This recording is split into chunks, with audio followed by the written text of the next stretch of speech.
针对立陶宛企图封锁加里宁格勒，俄也引用国际协议与国际法对其进行谴责。比如1947年的关税及贸易总协定规定，每个缔约国都有沿最便于国际过境的路线过境的自由，用于进出其他缔约国领土的过境运输。1994年与2002年，俄罗斯与欧洲签订了2份关于加里宁格勒的合作协议。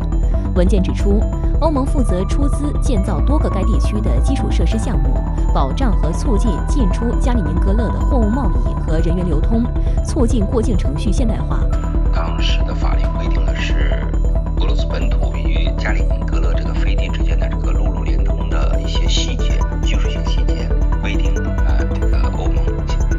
特别是在波罗的海3国加入欧盟以后，给予的这种便利化措施。这个可以说这些条约是有法律效应的，过去是一直在执行，但是俄乌冲突之后，欧盟出台了第4轮、第5轮的制裁中，实际上呢就是限制了俄罗斯商品过境欧盟，是国际备忘录更具有法律效应，还是说欧盟的法律、欧盟的制裁措施更有效力？实际上这是有存在着巨大争议。6月24日，俄罗斯总统新闻秘书佩斯科夫在接受采访时表示，俄罗斯对解决立陶宛对加里宁格勒的交通封锁问题下定了决心，但不会急于做出决定。佩斯科夫称，克里姆林宫不排除立陶宛取消对加里宁格勒的交通限制的可能性，但俄方正在为更坏的情况做准备。俄罗斯共青团真理报网站6月20日刊文，列举了俄罗斯可能采取的反制措施。俄罗斯政治学家亚历山大·诺索维奇表示，俄罗斯可以选择撤销对立陶宛独立的承认。他提醒，认定立陶宛退出苏联不合法的想法，从1991年9月5日开始就有。此外，俄罗斯还可以要求收回立陶宛第3大城市以及唯一的海港城市克莱佩达。根据2战后由苏联、美国和英国3方共同商议的波茨坦协定的决定，德国将梅梅尔和科尼斯堡转交给苏联。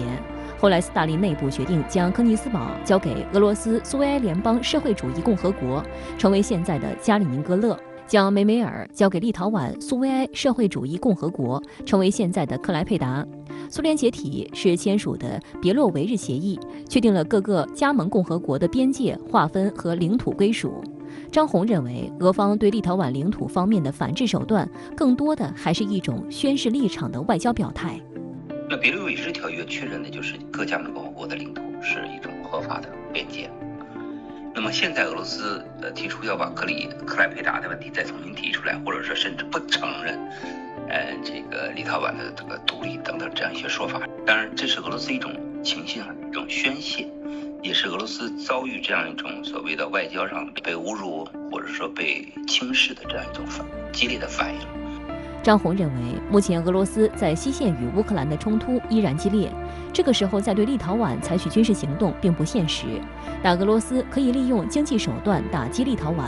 或者是以其人之道还其人之身，对立陶宛切断物流通道。立陶宛自俄乌冲突爆发以来，他已经在5月份宣布单方面的停止从俄罗斯进口所有的能源，包括石油、天然气、电力、煤炭。首先能源这一项就排除了。但是克莱佩达的港的这个货物，海陆货物的联运啊，有一些货物是需要通过俄罗斯境内运输到克莱佩达，再出口转运到其他城市、世界上其他国家。那么俄罗斯可能会限制陆路上通往立陶宛的这些货物，来对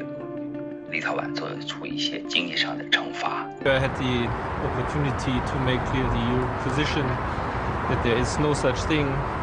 as a banning of transit, there is no such thing as a blockade. I appealed to the Russian side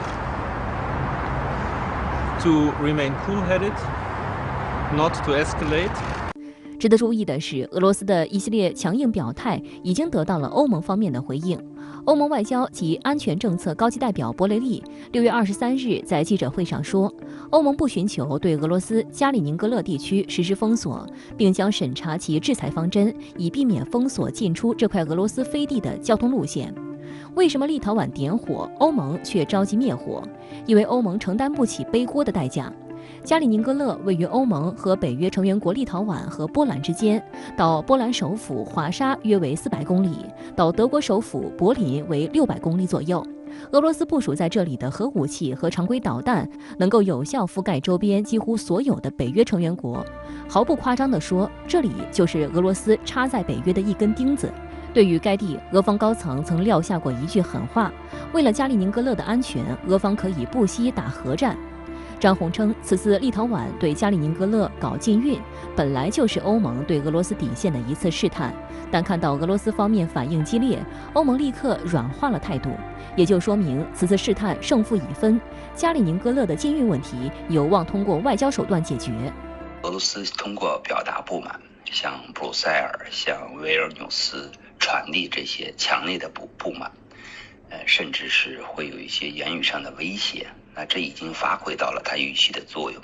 不过，值得注意的是，与欧盟呼吁勿让事态升级相反，美国却在火上浇油。Our commitment to NATO and specifically our commitment to NATO's Article 5, the premise that an attack on one would constitute an attack on all, that commitment on the part of the United States is ironclad. 还有美媒吹风指，俄罗斯很可能会为此而不惜一战，或乘势夺取苏瓦乌基走廊这条北约国家与波罗的海3国的关键陆上通道。